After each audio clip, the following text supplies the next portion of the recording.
Hello friends, स्वागत है आप सभी का मेरे यूट्यूब चैनल बोज़ॉन हिग्स में। आज हम फिर से न्यूटन्स लॉ ऑफ मोशंस पे न्यूमेरिकल करते हैं। तो चलिए स्टार्ट करते हैं। पहला numerical, a boat which has a speed of 5 kilometre per our in still water cross a river of width 1 kilometre along the shortest possible path in 15 minutes. The velocity of water of the river in kilometer per hour is. तो कोई river है, इसकी width दी हुई है कितनी, 1 kilometre, और possible path जो shortest possible path है वो किस में कवर हो जा रहा है, 15 मिनट में, 15 मिनट में ये कवर हो जा रहा है। ठीक है, तो बोट का जो वेलोसिटी होगी, जो डायरेक्शन होगी वो किस तरफ होगी, अगर रिवर इस डायरेक्शन में फ्लो हो रही है, velocity of river in this direction, तो बोट को किस डायरेक्शन में जाना पड़ेगा, इस डायरेक्शन में फ्लो बोट को जाना पड़ेगा, तभी वो शॉर्टेस्ट डिस्टेंस कवर कर पाएगी रिवर की। ठीक है, तो हमारे पास दिया हुआ है v b equal to 5 kilometre per hour. ठीक है, अब वी वेलोसिटी ऑफ रिवर निकालना है, वाटर का। ठीक है, वो हमें निकालना है, और ये 15 मिनट्स दिया हुआ है, तो इसको भी हम आवर में चेंज कर लें। तो दिस विल बी व्हाट, इसे हम वी ले लेते हैं बस। 1 किलोमीटर 15 मिनट्स में कर रहा है, इसको आवर में चेंज करेंगे तो 1 into 60 divide by 15 kilometre per hour, तो ये 4 किलोमीटर पर आवर आ जाएगा। ठीक है, तो ये कितना हो गया, 4, और ये हमारे पास कितना है, 5। तो वेक्टर एडिंग कर देंगे, तो यहाँ पे कितना आ जाएगा, 5 square equal to V R square plus 4 का होल स्क्वायर, तो वी आर स्क्वायर आ जाएगा -16 equal to 9, then V R equal to √9 equal to 3 kilometre per hour. तो option A is correct here, 3। ठीक है, now the next, the speed of boat in still water is 10 kilometre per hour if the boat crosses 2 kilometre wide river. यहाँ पे river की जो width है वो है 2 kilometre, river wide river in 15 minute along the shortest possible route, the water velocity. तो इसमें भी सेम वही 2 किलोमीटर है, और ये कितने में कवर कर रहा है, 15 मिनट में। ठीक है, और वो कह रहा है कि बोट को शॉर्टेस्ट पॉसिबल पाथ कवर कराना है। तो अगर रिवर इस डायरेक्शन में फ्लो हो रही है तो हमें हमारी बोट को इस डायरेक्शन में जाना होगा। तो velocity of boat and this is velocity of river, this is the shortest path. ठीक है, तो हमारे पास सेम वही वी भी हमारे पास दिया हुआ है 10 किलोमीटर पर आवर। इसको हम किलोमीटर पर आवर में अगर स्पीड को कन्वर्ट करें तो 2 किलोमीटर अपॉन 15 इंटू 60, तो ये किलोमीटर पर आवर में आ जाएगा।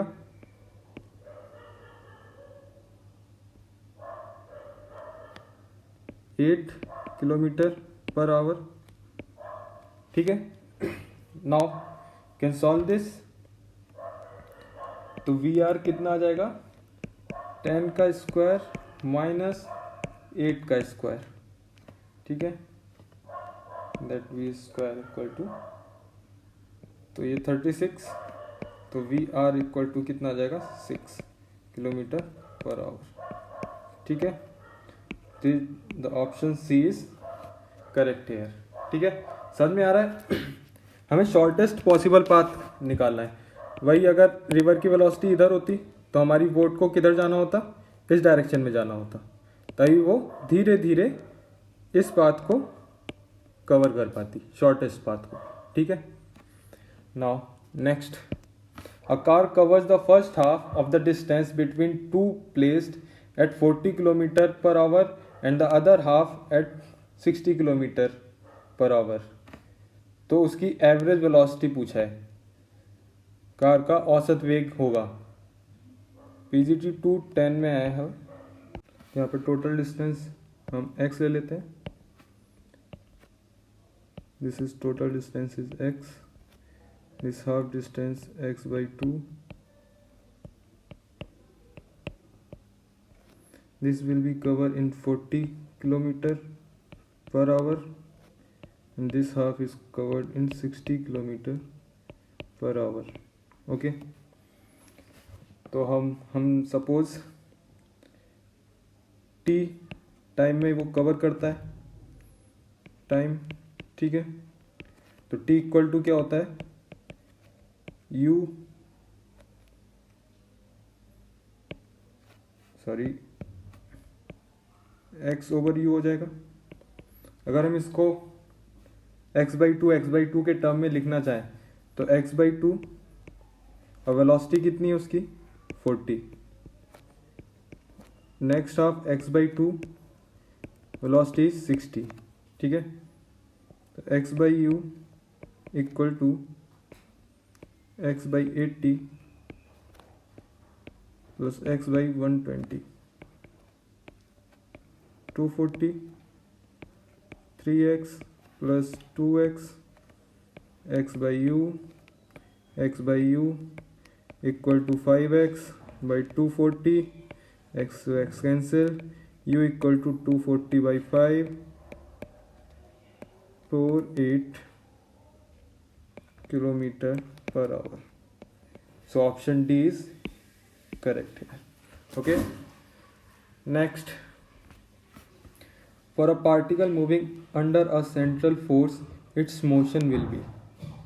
अगर कोई पार्टिकल सेंट्रल फोर्स के अंडर मूव कर रहा है तो उसका मोशन होगा, किस में होगा, इन स्पेस ओनली, ठीक है, कि स्पेस में ही हमारे पास सेंट्रल फोर्स लगता है, ठीक है। Now next question is, 900 kg car is going at speed of 20 meter per second, mass is 900 kg, car going at speed of 20 meter per second along a level road, the constant retarding force required to stop it in distance 30 meter is। तो force हमें निकालना है, मास दिया हुआ है, speed उसकी है 20 metre per second, the constant retarding force required to stop a distance s 30 metre, ठीक है। तो रिटार्डेशन हमें देखना है इसमें, तो दिस 20 मीटर पर सेकेंड हमारी क्या होगी, इनिशियल वेलोसिटी होगी, ठीक है। ये हमारी क्या हो गई, इनिशियल वेलोसिटी, ठीक है। और हमारी फाइनल वेलोसिटी क्या है, u इक्वल टू 0, क्योंकि ये स्टॉप हो रही है कार, ठीक है। तो यहाँ पे रिटार्डेशन हो रहा है, हम फॉर्मूला क्या लगाएंगे, v² equal to u² plus 2as होता है, लेकिन रिटार्डेशन होगा तो यहाँ पे क्या लगा देंगे हम, माइनस, एक्सेलरेशन क्या होगा, माइनस में होगा, ठीक है। तो 0 इक्वल टू u² हमारे पास 20 का होल स्क्वायर माइनस 2as हमारे पास क्या है 30, ठीक है। तो यहाँ से कितना जाएगा, a equal to 400 divided by 60, this will be 20/3 metre per second square, ठीक है। अगर हम यहाँ पे माइनस का साइन नहीं लगाते हैं तो ये माइनस का आ जाएगा, वो भी हमें दिखाता है कि यहाँ पे क्या हो रहा है, रिटार्डेशन हो रहा है, एक्सेलरेशन ना होगी, ठीक है। यहाँ पे बोला भी उसने रिटार्डेशन है। नाउ अब हमें निकालना क्या है, फोर्स, ठीक है। तो F इक्वल टू क्या होता है, m होता है, मास हमारे पास दिया हुआ है 900 kg, एक्सेलरेशन में मिल गया है 20/3। नाउ आफ्टर सॉल्विंग क्या आ जाएगा हमारे पास, 6000, ठीक है, न्यूटन, हमारे पास 6000 न्यूटन फोर्स आ गया। तो ऑप्शन ए इज करेक्ट है। Okay, now next, the force acting on a body is inversely proportional to its speed. The velocity of the body is, तो वेलोसिटी किसके प्रोपोर्शनल होगी, मतलब क्या उसमें रिलेशन होगा, जो दिए हुए ऑप्शन है वो हमें देखना है। तो इसमें दिया हुआ है force acting on a body is inversely proportional to its speed. तो F is inversely proportional to velocity, ठीक है, स्पीड वेलोसिटी। नाउ F को हम क्या लिख सकते हैं, अब वेलोसिटी के टर्म में ही उसको डिवाइड करेंगे फोर्स को, ठीक है, ना इक्वल टू एम ए भी होता है, और क्या होता है एम एक्सीलरेशन को हम d v by d t भी लिख सकते हैं। यहाँ पे हम इक्वल टू कर देते हैं, कुछ कांस्टेंट के मान लेंगे अपॉन वेलोसिटी, ठीक है। वेलोसिटी को डी वी के तरफ ले आते हैं, वी डी वी इंटीग्रेशन के बाई एम डी टी, ठीक है। This is v square by two after integration, this will be k by m two t, ठीक है। तो वी स्क्वायर हमारे पास क्या आ गया, two k m two t, तो v equal to under root two k by m two t, ठीक है। तो यहाँ पे वेलोसिटी जो है वो प्रोपोर्शनल हुई किसके, के भी कांस्टेंट है एम भी कांस्टेंट, तो ये रूट टी, ठीक है। तो velocity proportional to under root t, तो किसके, तो ऑप्शन यहाँ पे क्या है, velocity is proportional to root t है, ठीक है। तो ऑप्शन बी इज, यहाँ पे क्या होगा, D is correct here, okay, proportional to square root of time. Next question, a car of mass 1000 kg is moving with a speed of 30 meter per second. Brakes are used to stop it if the force of friction between the tires and the road be 5000 Newton. The time in which the car will stop will be. तो यहाँ पे हमें पता है force into time equal to होता है momentum भी equal to m v, mass हमें पता हुआ है 1000, वेलोसिटी पता है 30, फोर्स भी पता है हमें 5000 न्यूटन का फोर्स, टाइम हमें पूछा गया है, तो टाइम हमारे पास यहाँ से आ जाएगा 1000 into 30 upon 5000, 30 by 5 t equal to 6 second, t equal to 6 seconds, option D is correct here, okay. Next, linear speed of the particle moving in a circle of radius 18 meter, 18 metre के circle में is given by v equal to 3t meter per second. What is the magnitude of the acceleration at t equal to 4 second? ठीक है, तो हमारे पास formula होते हैं acceleration का, a equal to r into alpha होता है, और एक सेंट्रीपिटल एक्सेलरेशन का फॉर्मूला होता है a equal to v square upon r. तो यहाँ पे क्या क्या दिया हुआ है, v दिया हुआ है और r दिया हुआ है कितना, 18 मीटर, ठीक है। ये फॉर्मूला लग जाएगा, v इक्वल टू क्या होता है, दिया हुआ है 3t का whole square upon r is 18, तो आफ्टर 4 सेकेंड बोला हुआ है, t 4 सेकेंड है, तो 3 इंटू 4 का होल स्क्वायर डिवाइडेड बाई 18, तो a इक्वल टू यहाँ पे क्या आ जाएगा,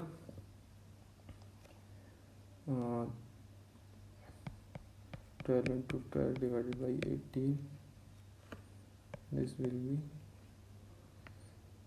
8 meter per second.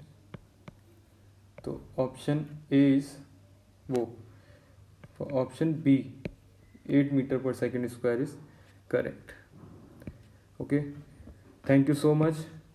ऐसे ही और न्यूमेरिकल्स के लिए please subscribe my YouTube channel boson Higgs और प्रेस द बेल आइकन। और कोई भी डाउट हो तो आप कमेंट करके मुझसे पूछ सकते हैं। Thank you.